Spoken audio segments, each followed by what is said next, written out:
மதுரைக்கு எப்படி காவல் தெய்வமாகவும் நிறைய பேருக்கு குலதெய்வமாகவும் பாண்டிமுனீஸ்வரர் கோயில் இருக்கோ, அதே மாதிரி நம்ம ராமநாதபுரம் மாவட்டத்துக்கு காவல் தெய்வமாகவும் நிறைய பேருக்கு குலதெய்வமாகவும் இந்த குறிச்சா தாயினார் கோயில் இருக்கு.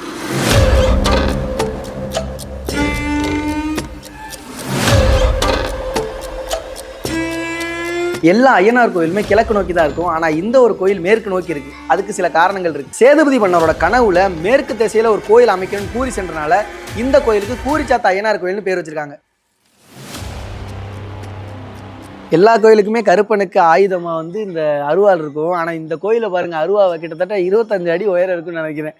அவ்வளவு பிரம்மாண்டமா பெருசா இருக்கு. இந்த கோயிலுக்குள்ள வந்தவொடனே 2 பெரிய யானை நம்மள வர இருக்குது. அது மேல ஒரு சாமி வச்சிருக்காங்க. அதுக்கு கீழே பாருங்க அந்த இசை கூத்தை நல்லா காமிச்சிருக்காங்க. 1986 2004 கும்பாபிஷேகம் நடந்திருக்கு. அதுக்கப்புறம் 2016 இந்த ராஜகோபுரம் அமைச்சு அதுக்கப்புறம் கும்பாபிஷேகம் நடத்திருக்காங்க. சேதுபதி மன்னர் காலத்துல கட்டப்பட்ட இந்த கூரிச்சாத்த ஐயனார் கோயில் ரொம்ப சூப்பரா பராமரிச்சுக்கிட்டு இருக்காங்க. நல்லா இருக்கு உள்ள எல்லாமே. ஆனா ஏன்னோ தெரியல இந்த ஊரணியை மட்டும் பராமரிக்காம விட்டாங்க. நம்ம ராமநாதபுரம் மாவட்டத்தில் இருக்கிற இந்த கோயிலுக்கு நிறைய மாவட்டத்துல இருந்து பக்தர்கள் வணங்கிட்டு இருக்காங்க. யாருக்கெல்லாம் இந்த கோயில் குலதெய்வமா இருக்கு, இந்த கோயிலை பத்தி நீங்க என்ன நினைக்கிறீங்க அப்படிங்கறது கீழே கமெண்ட் பண்ணிட்டு ராமநாடு ஃபாலோ பண்ணி வச்சுக்கோங்க.